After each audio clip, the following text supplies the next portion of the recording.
श्री भागवत भगवान की जय हो। श्री सुखदेव जी महाराज की जय हो। जगत गुरु श्री महाप्रभु जी वल्लभाचार्य जी की जय हो। सदगुरुदेव की जय हो। ભાગવત મહાપુરાણનો મહિમા કલયુગના જીવો માટે વિશેષ છે, કલયુગ માટે જ છે। કોઈ પણ આદિવ્યાધિ ઉપાધિથી કોઈ પીડાતું હોય અને જો એ ભાગવત શ્રવણ કરે તો તેની તે પીડાઓનો પણ નાશ થઈ જાય છે। કોઈ સકામ ભાવ હોય, કંઈક દ્રવ્ય અથવા તો કંઈક સકામ ભાવથી પણ એના હૃદયમાં તાપ હોય એ વસ્તુ મેળવવાનો, તો તે પણ કલ્પવૃક્ષ જે ભાગવત પ્રાપ્ત કરાવે છે। અને જેને ભક્તિ જોઈએ તો ભક્તિ, મુક્તિ જોઈએ તો મુક્તિ આપે છે। બહુ સામર્થ્ય ભાગવત પુરાણમાં છે, કેમ કે સાક્ષાત શ્રી પૂર્ણ પુરુષોત્તમની દિવ્ય લીલાઓનું વર્ણન છે અને એ પણ સુખદેવજી એટલે શિવજીના અંશ અવતારના શ્રીમુખથી। ગઈકાલે ભાગવતજીમાં ધ્રુવજીને જે વરદાન આપ્યું અને પછી ધ્રુવજી હવે આગળની લીલાનું વર્ણન કરતા સુખદેવજી પરીક્ષિત રાજાને અને મૈત્રેય મુનિ વિદુરજીને કહે છે કે વિદુરજી, ધ્રુવજી યુવાન થયા અને બ્રહ્મી નામની પત્ની રાણી સાથે તેમના લગ્ન થયા। તેનાથી તેમને કલ્પ અને વત્સર નામના 2 પુત્રો થયા તથા ધ્રુવજીની બીજી પત્ની ઈલાથી ઉત્કલ નામનો પુત્ર થયો, પણ નાના ભાઈ ઉત્તમના હજુ લગ્ન થયા ન હતા। એક દિવસ તે ઉત્તમ હિમાલય પર્વતો પર શિકાર ખેલવા ગયો। તે વખતે કૈલાસ નિવાસી મહાદેવજીના સખા કુબેરજીની નગરી અલકાપુરીના એક બલવાન યક્ષે ઉત્તમને મારી નાખ્યો। એટલે જુઓ, આ જે છે એ સતયુગની કથા છે। એટલે સતયુગની અંદર જે લોકો હતા તે લોકોનો પ્રવેશ થઈ જતો હતો હિમાલયના આ પ્રદેશમાં કે જ્યાં કૈલાસ શિવજીનું સ્થાન છે। એમના નજીકમાં કુબેરજીનું, કુબેર જે કહેવાય છે નાણાંના દેવ, દ્રવ્યના, એમનું પણ સ્થાન છે અલકાપુરી નગરી। ત્યાં સુધી જઈ શકતા હતા બધા। હવે કોઈ જઈ શકતું નથી ત્યાં સુધી। મનુષ્યને આ કલયુગમાં પ્રવેશ નથી થતો, એ વખતે થતો હતો એટલે ગયા। અને કુબેરની નગરી અલકાપુરીના એક બળવાન યક્ષે ઉત્તમને મારી નાખ્યો। એટલે આ જે ઉત્તમ છે એ મનુષ્ય યોનિમાં કહેવાય, આ યક્ષ છે એ દૈવ યોનિમાં કહેવાય। અને બળ એટલું બધું હોય કે 10,000 હાથી જેટલું બળ હોય। એ મનુષ્ય તો કેટલા પણ આવે એને મારી શકે, એકલો એક યક્ષ, કેમ કે મનુષ્ય યોનિમાં નથી યક્ષ। તેથી તે જાણ્યું જ્યારે એની માતાએ સુરુચિએ કે મારો પુત્ર આવી રીતે મર્યો, તે સુરુચિ પણ મૃત્યુ પામી। જેવી રીતે ભગવાન વિષ્ણુએ કહ્યું હતું ધ્રુવજીને કે આવું થશે, આવું થશે પુત્રના વિયોગમાં। ધ્રુવજીએ જ્યારે ભાઈના માર્યા ગયાના સમાચાર સાંભળ્યા ત્યારે ક્રોધ, શોક અને ઉદ્વેગથી ઉત્તેજિત થઈને વિજય અપાવનાર રથ પર સવાર થઈને હિમાલયની ઘાટીમાં યક્ષોથી ભરેલી અલકાપુરી પહોંચી ગયા। આ અલકાપુરી એટલે કુબેરની નગરી, યક્ષો એટલે કુબેરના સિપાહી કે અનુચરો, જે જવાબદારી છે કે અહીંયા કોઈ પણ મનુષ્ય કે કોઈ પણ રાક્ષસ કે કોઈ પણ બીજો દૈત્ય આવીને કશું ભય ના પમાડી શકે, હુમલો ના કરી શકે। કુબેરની અલકાપુરીની રક્ષા કરવાની જવાબદારી। હવે આ યક્ષે જે આ પરાક્રમ કર્યું અને જે માર્યો, એ વખતે એને એમ જ છે કે આ મનુષ્યને માર્યો છે, સાધારણ શું કરી લેશે। વાસ્તવમાં સાધારણ હતો, જે એનો ભાઈ હતો એ ઉત્તમ, પણ ધ્રુવજીનું સામર્થ્ય એનું એને યક્ષને ખબર ન હતી। અને ધ્રુવજીને તો વળી પાછા સંસારમાં મૂક્યા છે અત્યારે વિષ્ણુ ભગવાને કે હવે તારે એ રાજ્ય કરવાનું જ છે, તું મોટો છું એટલે તારે જ કરવાનું છે, મારી આજ્ઞા છે, હવે તને કોઈ સુરુચિ તારી માતા રોકી નહીં શકે।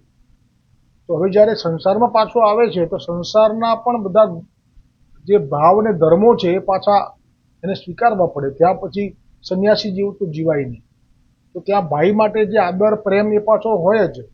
અને એ ભાઈને જ્યારે કોઈ મારી જાય તો ધ્રુવ અત્યારે કેવી રીતે એને સહન કરી શકે। એટલે ધ્રુવના હૃદયમાં ક્રોધ ઉત્પન્ન થયો, શોક અને ઉદ્વેગથી ઉત્તેજિત થઈ ગયા। અને વિજય અપાવનારા રથ ઉપર સવાર થઈને હિમાલયની ઘાટીમાં યક્ષોથી ભરેલી અલકાપુરી પહોંચી ગયા અને શંખનાદ કરી સહુને એક સાથે યુદ્ધ માટે લલકાર્યા. કેટલું સામર્થ્ય હશે! એક યક્ષને પણ કોઈ 1000 મનુષ્ય ભેગા થઈને ના મારી શકે. અને આ તો લલકાર્યા એટલે આહવાન આપી દીધું કે યક્ષો તમે આવી જાઓ મારી સામે લડવા માટે. એકલા ધ્રુવજી. તો આ ધ્રુવજીનું સામર્થ્ય કેટલું બધું! આ ધ્રુવજીનું સામર્થ્ય નથી. ધ્રુવજીનું સામર્થ્ય એ મનુષ્ય જેટલું જ હોવું જોઈએ. પણ આ ધ્રુવજી પૂર્વજન્મમાં તપસ્વી હતા. એની પહેલા પણ અનેક જન્મો સુધી તપસ્વી હતા. તપસ્વીનું સામર્થ્ય તો હંમેશા આવું જ રહ્યું છે કે જે વિશ્વામિત્ર રામજીના લક્ષ્મણજીની માગણી માટે આવ્યા છે દશરથજી પાસે, તો દશરથજીને ખબર છે કે આ આવ્યા છે ઋષિ એ કોણ છે, સામર્થ્ય શું છે, એટલે એ જે માગે આપવું પડતું. ના આપે એ જો એટલું કહી દે કે તારું રાજ્ય નાશ પામો, કે સંપૂર્ણ રાજ્ય નાશ પામી જાય. આવું સામર્થ્ય ઋષિ મુનિઓમાં હોય છે. જેવી રીતે પેલા સૌભ્રી મુનિએ યુવાન બહેનો કે કન્યાઓને માગી માંધાતા રાજા પાસે, ગરડા કરચલીવાલા, માથે સફેદ વાળ, ગરડા આવા બુઢા, એને મારી દીકરી આપવાની. એટલે એમણે વિચાર્યું કે ના, એવું કંઈક કરું કે આ દીકરી પણ મારે ના આપવી પડે અને એમનો શ્રાપ પણ ના લાગે. એટલા માટે ચર્ચા આટલી કાઢીને કે જે તપસ્વી છે, બ્રહ્મતેજ સંપન્ન છે, એની સામે તો ગમે તેવો ક્ષત્રિય શક્તિશાળી હોય, સામર્થ્યવાન હોય તો પણ ના ચાલે. જેવી રીતે સુદર્શનનો અવતાર જે હતા સહસ્ત્રાર્જુન, એનું પરશુરામજી સામે ના ચાલ્યું. એમનામાં એ એટલું ભયંકર પ્રકાંડ તેજ હતું. એવી રીતે અહીંયા પણ ધ્રુવજી એક યક્ષને પણ ના મારી શકાય 1000 માણસથી ભેગા થઈને. એને બદલે એમણે તો ઈશ્વરનું વિધિવત આહવાન કરી દીધું શંખ વગાડીને કે તમે યક્ષો જેટલા પણ છો ને મારી સામે આવી જાઓ.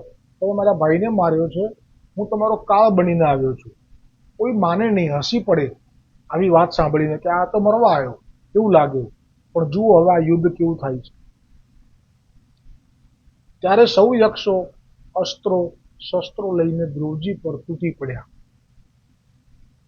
મહારથી ધ્રુવ પ્રચંડ ધનુર્ધર હતા. તેમણે તો યક્ષોને વીજળીની ગતિથી 3 બાણ માર્યા. એ યક્ષોની સંખ્યા 1,30,000 હતી. જેમ આપણે માનવામાં ના આવે એવી રીતે આ થયું છે. એક વ્યક્તિ 1,30,000 વ્યક્તિની સામે લડે છે. આ બુદ્ધિથી સમજાય એવી વાત નથી. આ સામર્થ્ય જ છે. 1,30,000ની સંખ્યામાં યક્ષો હતા. તેમાંથી મોટા ભાગના યક્ષો પહોંચાડી દીધા ધ્રુવજીએ, સંહાર કરી નાખ્યો, મારી નાખ્યા. અને જે બચી ગયા તે મેદાન છોડીને ભાગી ગયા. તો વિચારો કે 1,30,000માંથી એક તીર ના વાગ્યું ધ્રુવજીને. ધ્રુવજીએ એક સામટા એક જણને 3 તીર માર્યા છે અને એમાંથી મોટા ભાગનાને મારી નાખ્યા. જે બચી ગયા તે મેદાન છોડીને ભાગી ગયા. હવે આસુરી માયાને જાણનારા યક્ષો આવ્યા. એટલે આસુરી માયાને જાણનારા યક્ષો તો હજી પાછળ હતા. એમને એમ હતું કે આ તો એક જ છે, મનુષ્ય છે, આ તો આટલા બધા મારીને આવશે. પણ બધા પતી ગયા એટલે એ લોકો આસુરી માયા જાણનારા જે યક્ષો હતા એ લોકો કહે છે કે ના, આ કોઈ સાધારણ નથી, અમારે જવું પડશે. એ લોકો આવ્યા અને ધ્રુવજી પર અસુરોએ માયા ફેલાવી દીધી. આ માયા ફેલાવી દીધી ત્યારે આકાશમાં ઉભા રહી યુદ્ધ જોઈ રહેલા મુનિઓએ કહ્યું કે હે ધ્રુવજી, કારણ કે માયા ફેલાવે એટલે શું થતું તો આપણે જાણીએ છીએ, ઘણા પ્રસંગોમાં છે કે લોહી પરુનો વરસાદ કરાવે, શિલાઓનો વરસાદ કરાવે અને આગ લાગી છે ચારે બાજુ એવો દેખાડો, ફક્ત દેખાવો હોય પણ આપણને એમ જ લાગે આ સાચું છે, જેમ 3Dમાં બતાવે ને એવી રીતે. એટલે ધ્રુવજી તો એકલા છે અને અસુરોએ તો માયા ફેલાવી. તો આ યુદ્ધ જોવા માટે મુનિઓ આકાશમાં જે આકાશ માર્ગે આવ્યા હોય એ લોકોએ ધ્રુવજીને કહ્યું કે હે ધ્રુવજી, શરણાગતના ભયને નષ્ટ કરનાર ભગવાન નારાયણ તમારા શત્રુઓનો સંહાર કરો. ભગવાનનું નામ જ એવું છે કે તે જેને સાંભળવા અને કીર્તન કરવા માત્રથી મનુષ્ય દુષ્કર મૃત્યુના મુખમાંથી અનાયાસે જ બચી જાય છે. મુનિઓનું આવું કથન સાંભળીને ધ્રુવજીએ નારાયણાસ્ત્ર પોતાના ધનુષ્ય પર ચડાવવા માત્રથી આસુરી માયાવી યક્ષોની માયા નષ્ટ થઈ ગઈ. એટલે જે હોય નહીં પણ દેખાય એને માયા કહેવાય. એ ખરેખર નથી, પણ છતાંય દેખાય છે એવું કે જાણે છે જ. પણ એ માયા નારાયણાસ્ત્ર જે ધનુષ્ય પર ચડાવ્યું ખાલી ધ્રુવજીએ, એની સાથે બધી નષ્ટ થઈ ગઈ. અને તે નારાયણાસ્ત્રથી રાજહંસની જેવી પાંખોવાળા અતિ તીક્ષ્ણ બાણ નીકળવા લાગ્યા, જેનાથી માયાવી યક્ષોનો પણ નાશ થઈ ગયો. મહાદેવજીના સખા કુબેરના પક્ષોનો આટલો મોટો સંહાર સ્વયંભૂ મનુ દાદા સહન ન કરી શક્યા. એના પિતા હતા ને, એના પણ પિતા સ્વયંભૂ મનુ ઉત્તાનપાદના, તેમને યક્ષો માટે દયા આવી, તેથી ઘણા બધા મુનિઓ સાથે ત્યાં આવ્યા અને પોતાના પૌત્ર ધ્રુવને સમજાવવા લાગ્યા કે બેટા બસ કર, ક્રોધ એ નરકનું દ્વાર છે. તે અનેક નિરપરાધ યક્ષોનો વધ કર્યો છે. બેટા તારો પોતાના ભાઈ પર ભારે અનુરાગ હતો, તેના વધથી ક્રોધિત થઈ તે એક યક્ષના અપરાધના બદલ કેટલા બધા યક્ષોની હત્યા કરી નાખી, જે પ્રભુના ભક્ત માટે યોગ્ય નથી. વળી તે તો બાળપણથી જ શ્રી હરિની આરાધના કરીને તેમનું પરમ પદ પણ પ્રાપ્ત કરી લીધું છે. તને તો પ્રભુ પણ પોતાનો પ્રિય ભક્ત માને છે, તથા ભક્તો પણ તારો આદર કરે છે. તેમ છતાં પણ તે આવું નિંદનીય કર્મ કેમ કર્યું? પ્રભુ તો ત્યારે જ પ્રસન્ન થાય છે જ્યારે, જો આ બરાબર ધ્યાનથી સાંભળવું, તો પ્રભુ ક્યારે પ્રસન્ન થાય છે. આ આપણા ભાગવતજીમાં આવા જે વચનો છે એ બહુ જ મહત્વના છે. તો કહે છે કે પ્રભુ ત્યારે જ પ્રસન્ન થાય છે જ્યારે પોતાનાથી મોટા મનુષ્ય પ્રત્યે સહનશીલતા, જેમ નારદ મુનિએ ધ્રુવજીને કહેલું જ હતું પહેલા, એ જ વાત અત્યારે કરી રહ્યા છે સ્વયંભૂ મનુ, કે પોતાનાથી મોટા મનુષ્ય પ્રત્યે સહનશીલતા, કંઈ બોલી જાય કરી જાય તો સહન કરવાનું, વડીલ છે એ ભાવ. નાનાઓ પ્રત્યે અનુકંપા, સમવયસ્કો સાથે મિત્રતા અને સૌ જીવો સાથે સમતાનો વ્યવહાર કરવામાં આવે. સૌ જીવો એટલે પેલા ત્રણ કયા જ નાના મોટાને સમાન, એ મનુષ્યમાં કયા, અને જે પછી કયા સૌ જીવો એટલે પશુ પક્ષી, જે પણ આપણા ઘરના આંગણે પક્ષી આવે છે, ઘર પાસે કોઈ શ્વાન આવતું હોય, ગાય, એ વખતે બધા જ જીવોમાં સમતાનો વ્યવહાર કરવામાં આવે અને પ્રભુના પ્રસન્ન થઈ જવાથી જીવનમાં પ્રસન્નતાનો અનુભવ થયા કરે છે. આટલી મોટી વાત આપણે કરી સ્વયંભૂ મનુ ધ્રુવજીને, જે બધા લોકોને આમાંથી ઘણો લાભ મળી શકે એમ છે. તો કહે છે કે એ જે જીવ હંમેશા માટે સુખી રહેવા માંગે છે, પ્રસન્ન રહેવા માંગે છે, તો કે એટલું ધન હોય કે મોટો બંગલો હોય તો જ પ્રસન્ન રહેવાય એવું નથી. ભલે ઘર નાનું છે, કદાચ કાચું પાકું છે, પણ જો એ આવી રીતે મોટાઓનો આદર આપે છે, સમાન સાથે મિત્રતાનો ભાવ રાખે છે, નાના પ્રત્યે અનુકંપા રાખે છે, પણ જેટલા પણ પ્રભુના સૃષ્ટિના જીવો છે એ જે સામે દેખાય આવે તો એના પ્રત્યે પણ સમતાનો વ્યવહાર કરે છે. હટ જા, વાંદરા આવ્યા એટલે તો હટ બોમ્બ ફોડે છે, કૂતરો આવે એટલે હટ. સમતા, બધામાં ભગવાનનો વાસ છે. સમતાનો વ્યવહાર કરવામાં આવે અને પ્રભુના પ્રસન્ન થઈ જવાથી તો પ્રભુ પ્રસન્ન થઈ જાય છે. આ પ્રહલાદજીએ પણ કહ્યું હતું. પ્રહલાદજી જાણતા હતા કે મારા પિતા હિરણ્યકશ્યપુને ભગવાન વિષ્ણુથી વેર છે, એટલે વિષ્ણુની પૂજા તો નહીં જ કરે. હવે મારે એમનું કલ્યાણ કરાવવું છે, તો હું બીજો કયો માર્ગ છે કે જેનાથી મારા પિતાને વિષ્ણુની પૂજા પણ ન કરે છતાં પણ કલ્યાણ થાય? ત્યારે કહ્યું હતું એમને, જે દૈત્ય લોકોની જે સ્વાભાવિક એવી આચાર ક્રિયા એ લોકો ન કરે, એ લોકોને એ બધું ના પાડે, એટલે એમ કહ્યું કે તમે એ નહીં કરો તો પણ ચાલશે, તમે આચાર ક્રિયામાં નહીં પડો તો પણ ચાલશે, તમે વિષ્ણુ પૂજા કરો તો નહીં કરો તો પણ ચાલશે, પણ તમે બધાય જે જીવો તમારી સામે આવે એમને દુઃખ ના પડવું જોઈએ, એમને તમારાથી કષ્ટ ના પડવું જોઈએ. બસ આટલું કરશો અને જો તમે એમની સેવા માટેનો ભાવ રાખશો યથાશક્તિ, તો પણ પ્રભુ પ્રસન્ન થઈ જશે.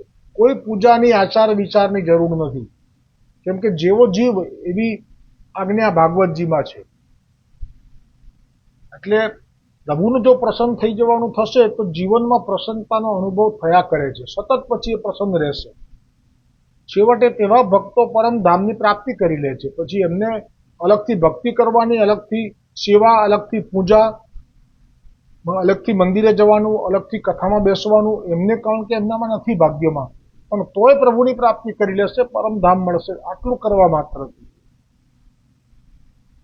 બેટા, કુબેરના આ અનુચરો તારા ભાઈને મારનારા નથી, કારણ કે મનુષ્યના જન્મ અને મરણનું મૂળ કારણ તેમના કર્મો છે. તેમાં કોઈને નિમિત્ત બનાવી ઈશ્વર તેના શરીરનો નાશ કરાવી કર્મ અનુસાર નવા શરીરના જન્મ કરાવે છે. ખરેખર તો આ વાક્યથી તો આપણે ધ્રુવજીનું બધું જે કર્મ છે એ પણ એમને સમજાવી દીધું, જેમ અર્જુનને કહ્યું કે તે કોઈને માર્યા નથી, આ તો તું નિમિત્ત છે. એવી રીતે કે ઈશ્વર જે લોકો ભક્ત નથી તેમને દર્શન આપતા નથી, પણ તેવા લોકોને લેવા યમદૂતો આવે છે. જે ભક્ત નથી એટલે મેં કાલે કહ્યું કે દર્શન આપતા નથી. કોને નથી આપતા? કે નિર્મળ મનના રેહો હો સેવા મુજને આંખે જોશે, છલ કપટથી રે હું ભાગું એવાને જલ્દી ત્યાગું, વાંકા સાથે વાંકો એવો મેં નિયમ લીધો. એવા લોકો જે છે એમને લેવા માટે એમ કહે છે કે યમદૂતો આવે છે. જ્યારે જે ભક્ત છે તેમના માટે તો ઈશ્વર જ સર્વસ્વ છે. તેથી હે તાત, તું તે જ પરમાત્માનું શરણ લે.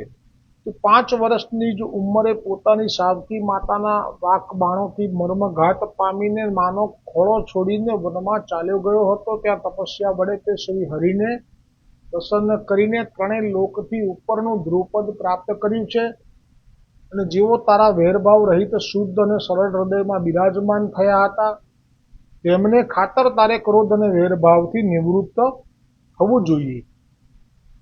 ભક્તિની યાદ અપાવી દીધી સ્વયંભૂ મનુએ. એટલે ભક્તિના યાદ અપાવવાથી ભક્તનું જે બીજ પડેલું છે એ લક્ષણો તરત જ એને પ્રગટ થઈ જાય, એ ભાવ છે.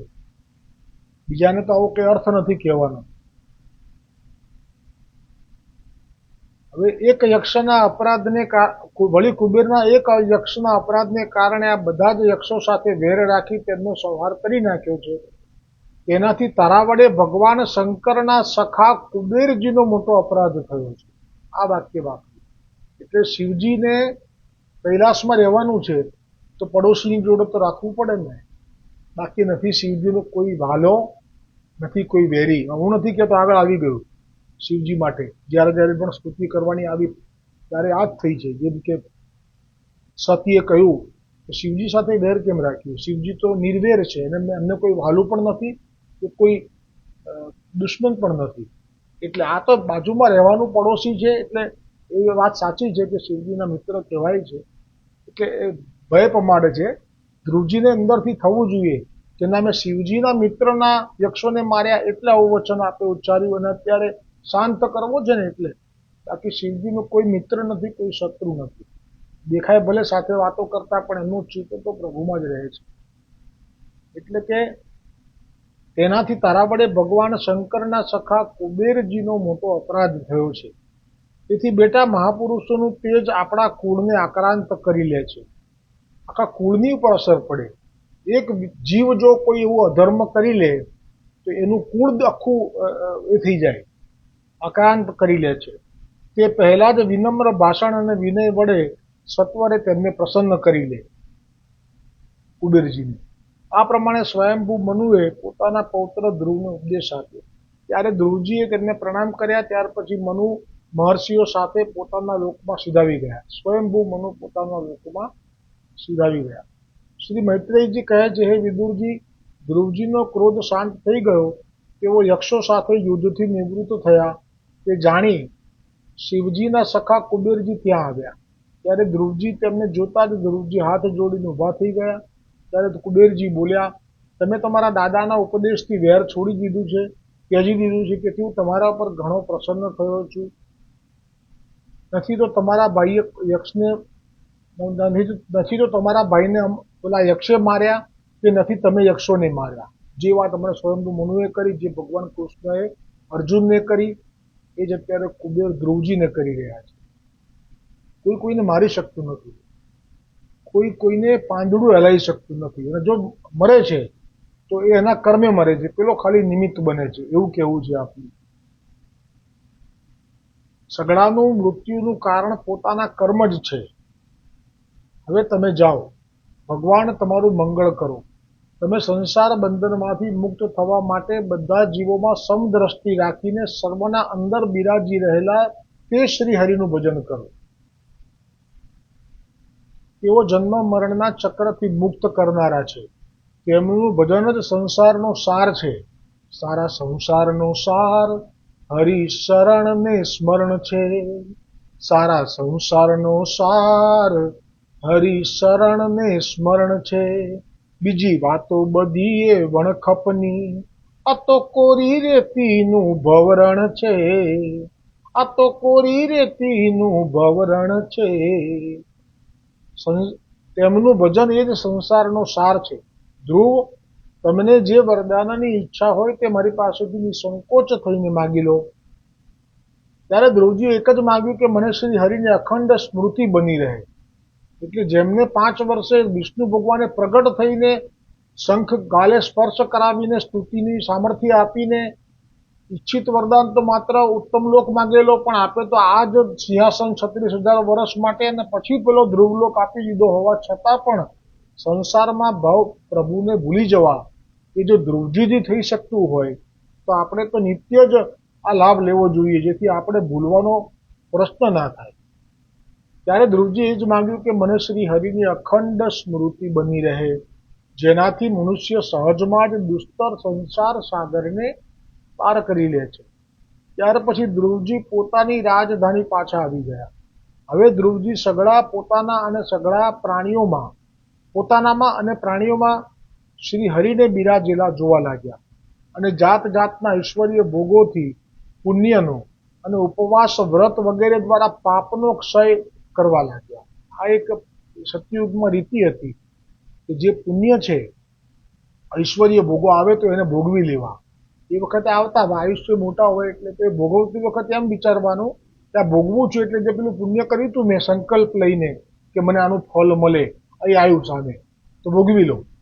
એમાં પછી કંઈ પાપ નથી ભોગવવામાં, કારણ કે એ પોતે સંસારમાં છે અત્યારે. હા, સંન્યાસી થઈ જાય પછી ના ભોગવાય. સંન્યાસીમાં તો જે કર્મો છે આ પુણ્યના, એને પણ અગ્નિમાં હોમી દેવામાં આવે છે.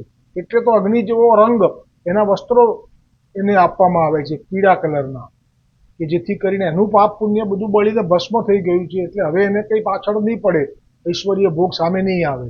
પણ સંસારમાં છે તો પછી આવે છે. ક્યારેક બહુ જ ધન આવવા લાગે તો એ પુણ્યનો પ્રભાવ સમજવાનો, પૂર્વજન્મમાં કરેલું છે તે, અથવા આ જન્મમાં શરૂઆતમાં કરેલું છે તે. અને જો દુઃખ આવવા લાગે તો આપણે પાપ પણ કરેલું છે પૂર્વજન્મમાં કે આ જન્મમાં, કોઈને ડુબાયા હોય, કોઈને છેતર્યા હોય, કોઈને પીડ્યા હોય. તો જ્યારે પુણ્યનો ભોગ એ ઐશ્વર્ય એટલે કે ભોગોથી ભોગવીને પૂરો કરવાનો, પણ જો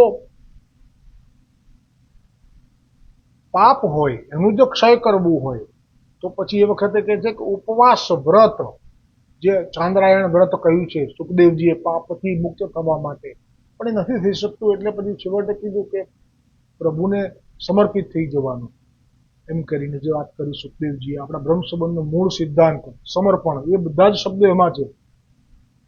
સહસ્ત્ર પરિવત્સર મિત કાલ જાત કૃષ્ણ વિયોગ જનિત, એમાં જે આવે છે તે બધા જ એ રીતે સમર્પણ. કોઈ પણ કર્મ પછી બધું એમને સમર્પણ કરી કરીને પોતાના ભાગમાં રાખવાનું નહીં. પાપ પુણ્ય લઈ પ્રભુ લઈ લે, પુણ્યને પાપો, શુદ્ધ ભક્તિ આપો એ ભાવ સાથે. તો પછી એ આ રીતે હવે જો પાપ કર્યા છે જે આટલા કે આ સિવાયના પહેલા કે એ પણ સામે આવે છે તો દુઃખનો અનુભવ કરાવે છે. એ વખતે શું કરવાનું કે છે એનું સાધન ઉપવાસ અને વ્રત. અમુક જગ્યાએ એવું કીધું છે કે દાન. આજે સુખદેવજી પરીક્ષિતનો નરક વખતનો સંવાદ આવ્યો કે આમાંથી બચાય કેવી રીતે, તો કે પાપોથી મુક્ત થવા માટે દાન કરો ને તો પણ એ પાપથી મુક્ત કરે છે. પણ પછી કહે છે કે એ પાપનું બીજ છે ને, પાપ કરવાની ટેવ, એમાંથી એ મુક્ત નથી કરી શકતું. દાનની પણ મર્યાદા કહી દીધી છે. પણ દાનથી પાપ કર્યા હોય તો જરૂર એમાંથી મુક્તિ થાય છે. એટલે કે કોઈ પક્ષીને લેવડાવતું હોય ચણ, કોઈ ગાયને ઘાસ ખવડાવતું હોય, કોઈ ગરીબો ઉપર હૃદય નથી, તકલીફ છે, કોઈને તો હેલ્પ કરતું હોય તો એના પોતાના પાપોને સમાવે છે. સકામ દાનની વાત છે આ. તો આ રીતે ઉપવાસ વ્રત વગેરે દ્વારા પાપોનો ક્ષય કરતા કરતા તેમણે 36,000 વર્ષો સુધી પૃથ્વીનું શાસન કર્યું. પછી પોતાના પુત્ર ઉત્કલને રાજ સિંહાસન સોંપી પછી સંપૂર્ણ ભોગ વિલાસ સંપન્ન પોતાના મહેલનો પત્ની બાળકો સહિત ત્યાગ કરી બદ્રિકાશ્રમ ચાલ્યા ગયા.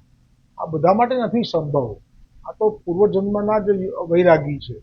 એટલે આ આટલું બધું સ્વસ્થ શરીર હોય અને પછી પોતાની પત્ની બાળકો શું કલ્પાંત કરતા હશે જ્યારે ધ્રુવજી છોડીને ચાલ્યા ગયા હશે.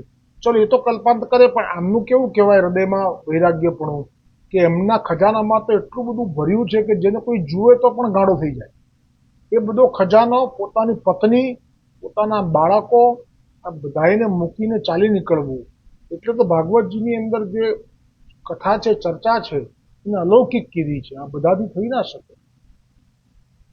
બદ્રિકાશ્રમ ચાલ્યા ગયા અને સમાધિસ્થ રહેવા લાગ્યા.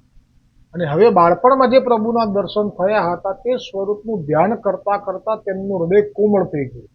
એટલે ભક્તિનો આવો પ્રભાવ છે કે ભક્તિ મળી છે પછી સંસારમાં કદાચ આપણે કઠોર થઈ જઈએ છીએ, પણ એનો અર્થ નથી એવો કે એને હવે એના કઠોર થવાને કારણે ભક્તિ વિસ્મૃત થઈ ગઈ કે જતી રહી, એવો અર્થ નથી.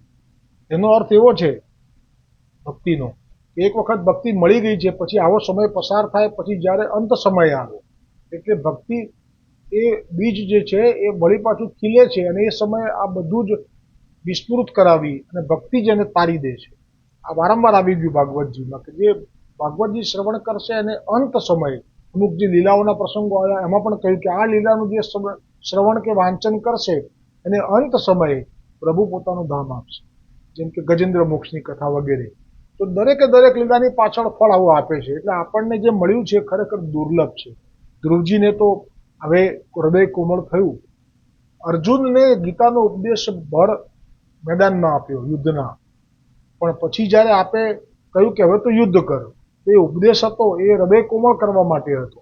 પણ યુદ્ધ કરવાનું કહ્યું એટલે પાછા રજોગુણમાં પ્રવેશ કરી ગયા, એટલે યુદ્ધમાં લાગી ગયા. એટલે એ જે ઉપદેશ ક્યાં જતો રહ્યો? એ હૃદયમાં જ છે.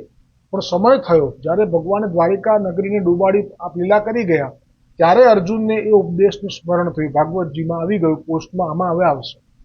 ત્યારે સ્મરણ થયું કે પ્રભુ જે લીલા કરીને ગયા પછી હવે એને જે રહેવાયું નહીં, એને થાય કે હું શું કરું, કે ચંચળતા થઈ ગયા, મનમાં ચંચળતા થઈ, કઈ ખબર ના પડી, શૂન્ય થઈ ગયા. ત્યારે ગીતાજીના ઉપદેશનું સ્મરણ થયું અને પછી એ બિલકુલ એવું લખ્યું છે તેમાં કે પછી એ નિરાશા ચાલી ગઈ, આનંદમાં ગરકાવ થઈ ગયા. આ શબ્દ છે, આ ભક્તિનો પ્રતાપ છે. તો આગળનો પ્રસંગ હવે જે એમને લેવા માટે પાર્ષદો આવશે અને જે ધ્રુવ આપણે તારો કહીએ છીએ, તારો નથી ધ્રુવ લોક છે જે અખંડ છે, જે ક્યારે પણ જુઓ એનાથી તો લોકો દિશામાં જાય છે. વાહણમાં જતા હોય તો એને જોઈને દિશા નક્કી કરે, કેમ કે અચલ છે, બીજું બધું ફર્યા કરે છે, એ ફરતું નથી, ત્યાં જ ત્યાં રહે છે. એવા ધ્રુવ લોકના પ્રવેશ કરશે ધ્રુવજી. એ પ્રસંગ આવતી સોમવારે આવશે. બોલો ભાગવત ભગવાન કી જય હો, સુખદેવજી महाराज की जय हो, जगत गुरु महाप्रभुजी वल्लभाचार्य जी की जय हो, सदगुरुदेव की जय हो, हमारा ब्रह्म संबंध दातार गुरु कड़ीगर ब्रजेश कुमार जी महाराज श्री की जय हो.